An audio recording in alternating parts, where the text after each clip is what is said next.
NSA. Opanyini ba akọ de nsem watu dwa se eni se opemfo bia kwa wo so na sign moja yenya ma no nti no e wo so nam so efri mo sanso na Fidelity Bank abeto dwa se ene bank ba ko ka ho no my Ghana sika kra bia batan agenkrata bia efri wo nsem bo so me ba ko entem na gold for oil no so no aso ye hwa ho de ho nsem so kire se de hye obanfo tiri mu se be ma ye fango boa ye fo no enye sa na etie we ne nsem ahodo bi ena mede so mo se bedwam so kase wo hia me ya afre me anoche wa ba ajwa se wa Africa me ho nsem ni chie mu no me mfa nto so emawo afutu akwa bagana fo nyina nkanka wono matwimoji eyeye moja no yade bia ni mu atibitwi ede kwabea ya wode emoja eguo na se obi bewo anaso se bi kra no obi nya nkwanhia no ohia moja bumu a empanifo abawra hodom no akofa moja amomo ne no ena empanifo kyerese se wo ho eden na utibitwi moja na yeye nkwade a wosrada bowura ho ne kwatwe bi se be ya ebia na opinfo bekwa wo so moja no ene beje ne nkwa omaya yetimi apemfo etahwe omonkwa pa so omkwa awo so a ye ema hospital ye din no ye ema hospital ye hu sa ye hu ba ye ade a etimi si a sabi denti no so oba akọwo a ohwe ne nkwa san hwe akwala ne kan nti ye staff no ye tena so adwun se ye nso ye boa ye tu anamo na oman nya betimi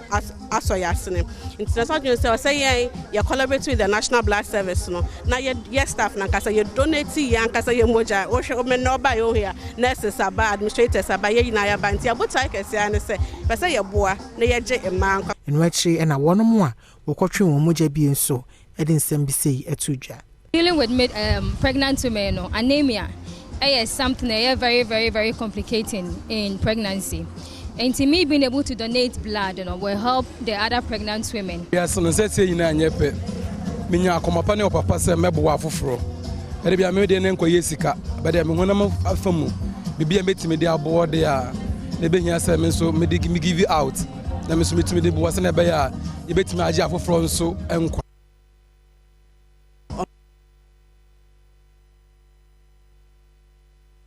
Yanam kwasi bokore asudi tudwa se o my Ghana sika krabia batai no waje ekrata bi every sika krabia hodo mienu ntem we yetumi a wodi edi amanfo anase amanhodo so sika ho edwa foreign exchange na se forex no ehu edwa na nsam beto odwa no ana mpanimfo eda Fidelity Bank no de abeto dwa se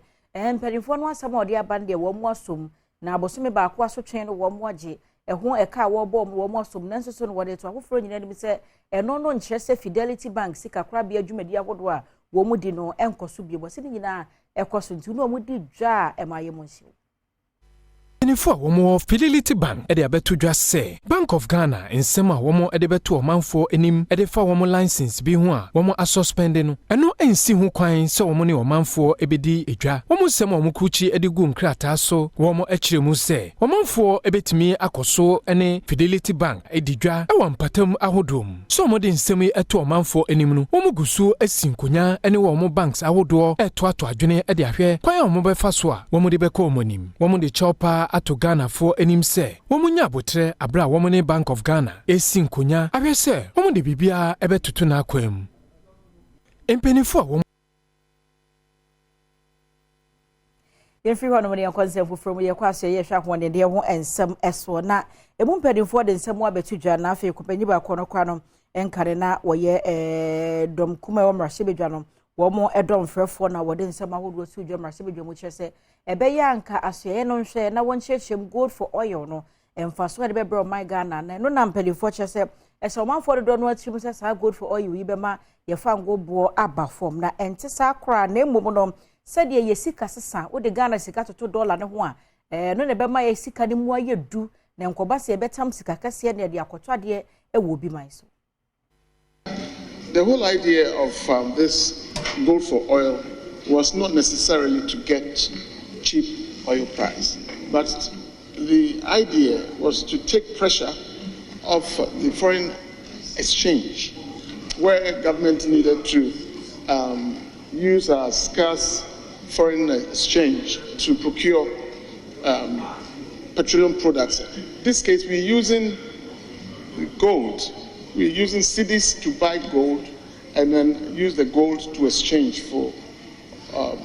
petroleum products. So it's not, the purpose was not originally to get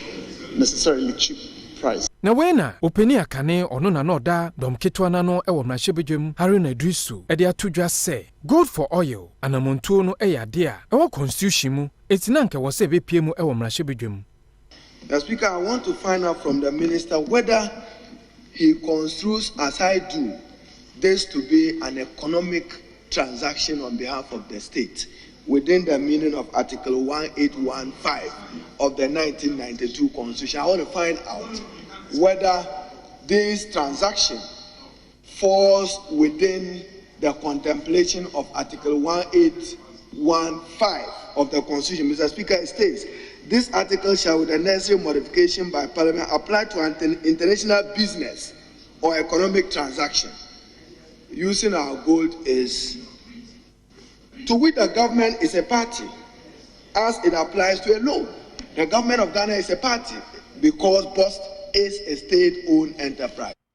Every hona young concern for Emwa, Ashanka for Muchi Ashanka see de fango, Kobia Yahodo, a quarter fango, Mature Tanker Drivers Association. Woman de betu just says I confirm woman nam so kofa fango nitino, womo ati chiana, I said there was chemo to Atiano, what Chanson says and says, yeah, I share a quantum bomb some so impending for no one more beshiasha, bossa quino, who first say now why anyone we are.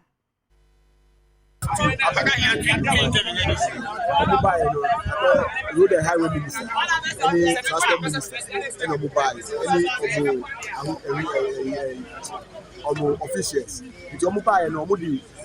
Nana Abudakwa look at look assembly. They are super etio. As I say, you don't get a mining unit. It was super etio. Yema yeti say my papa understand say yema edi go akwa man no be mpo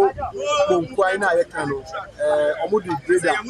ebeguso omodi amia ebeguso a almost starting year no aduma o share your boss copy every year copy o tira anyimre no takrade umase any bupi ombe hu the same thing say omo anhu a ene ye wo right say edi eniema etu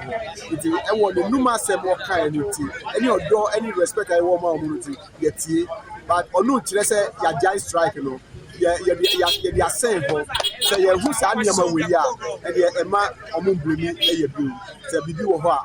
Everyone wana yenkwa pomodemo ensem emua na opanyina wono no wotu aban ne for strong kokra Dr. Insia sorry woden nsem ahodo atodwa ne nyina ya sante bantem agenda 111 ayaresabi ahodo ya ban yi esie sebe ye ekobasa ya de kasie bi sa tisi sede na no covid ba ye no a ye benya mowre na ye de etitin ye ho na enum no na akwa sante bantem ampanifo chesa contractors a wode contract ne bi ma wo musu wonsie na ho fama wode ye adwuma no e wo fom ti ayaresabi no miensa waji a wo behwe sade ama afoforo bi na wagina so aye ne dendenden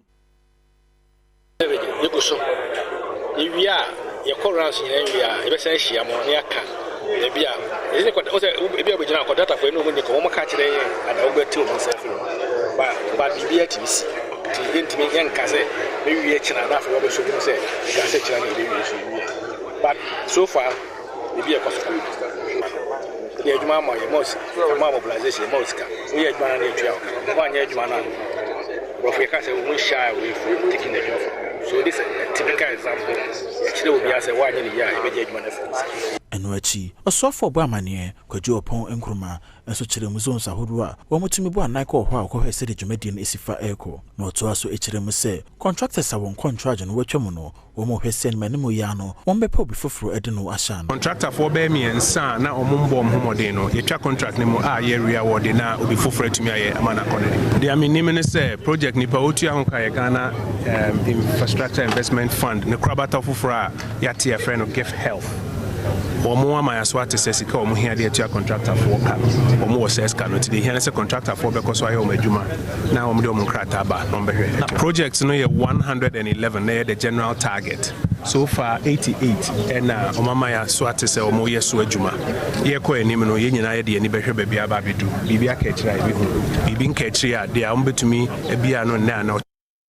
yes anko my Ghana ye mrahye bidwe fie na aseye ehwa won de wonsam so no opanyine emusuafo akopie mu ewoye abedwafie ho na weni esuafo abede achireku edu eno de nsem etu dwase enwumeku ahodo makoma nwotwe yes say asoye hwa hoden de no wase no wonom ede enwumako no mu di dwuma no eka ye no ebro dollar no kwasikoko dollar no 2 billion yes say watoto won sa hwe se won sa betumi aka wakoteke. Speaker, I rise to ask the Minister for Energy the total indebtedness of the following agencies and who the creditors are: VRE, ECG, NETCO, BRICO, TOR, BOST, Bui Power Authority, and GNPC. Enwachi, Deputy Minister of Energy, Ureko Edu, Efa Kwanyane so kyerɛkyerɛ nnwumakuo ahodoɔ a wɔn mo ade wɔn ka. Total indebtedness of the state-owned enterprises, namely VRA, ECG, NETCO, BRICO, TOR, BOST, Bui Power Authority, and GMPC, as at December 2021, per the validated debt matrix published by Deloitte in May 2023, is approximately $2.4 billion. The creditors are mainly stakeholders, IPPs, and fuel suppliers in the power supply value chain. Thank you very much. Yanko from Bantam no emu na whole teaching hospital penny for the betu just say near man what is corner womu here be womu here doye na sabi betu na Lakes Foam Company Limited one more ede mattress makuma kwadunum where the ayaresabi ahodo used to be because medical mattresses makuma kwadunum ye ho ka no 62,250 Ghana cedis or dia koma whole teaching hospital say 1 year na yare for baba hono no wonyam papa no naso. Yeah, dream say the 50 pieces of high density medium size hospital mattresses leather covered Ebema whole teaching hospital. San say a shade juma or more ye wo my nimu and say so any pa or matter or more curriculum near manimu pin so mu here say hospital no so ebe support university near juma and I say ocean so referrals p any other very complicated cases eba wanaso inti say amboa with infrastructure any resources I bema omejuma ye no atochima kakra be ye din inti ye dream who as a business no ye wo depots ni showrooms ni ade bebre in that area as well inti ye hia so say omamu for no muti ho no mo omapomudin ebe repay. Head of Internal Medicine, Ewo Teaching Hospital, Professor Yao Awuku, Awoje, Achedie, and so Edin Simsi Netudra. In the past, Oma Ba Abebwai, ASR mattress. Now, your trouble must say, one of the young teaching hospitals I work Ghana. Now, Siciano, you should nipa bibri, Usha Eastern Volta OT region, the only teaching hospital, your whole teaching hospital. Numbers no so akosro patients bahono nti ya tro say be hia mattress I dey expand some areas and we dey beka chom say da o ma sepa so say na ka na da bia no some aboa yen da bia so ye hiro bia be bo mo ho ba ye beka kire ada nkrofo so a mo ye involved in support say ye bo mo ho a say na latest for my omo hwe nsua na omo so omo aboa Yare ba ko ne yate se ma mabunu nyina nya bie de omo contentem so no eye mojabro so yade na eno nti Dr. Abigail Ajewasare Owatiko Herbal Clinic ene na twetwe common watch say sa high blood pressure no ye yade bi asese ya agi hini pa enti se wo mpese obenya bie ne ofa pay ya avocado yi ye na haban no a na wode agu nso hyemba meat dunum onom bia no pa na anom cup ba ko nso anwumbra beboa wo amade bia no moja no beda bebi e wo se da empre nkosoro nkofa yade bi emrewo moja mroso eho asem ananse BP ya dodo na anim eye BP na ye fa na se eboro so a na che se akoba ye se 140 150 160 a eko na eba form dodo nso a eno nso start free 190 a eba form ye ka se plus or negative 10 nti 130 120 plus or negative 10 nti se wo mojamro so a bon se afi wakoma bon tentem anase bia wo ye bibi kakra bia na wabre aban no ne diane eye se pe ahaban anase paya ahaban avocado na haban wo de beye tea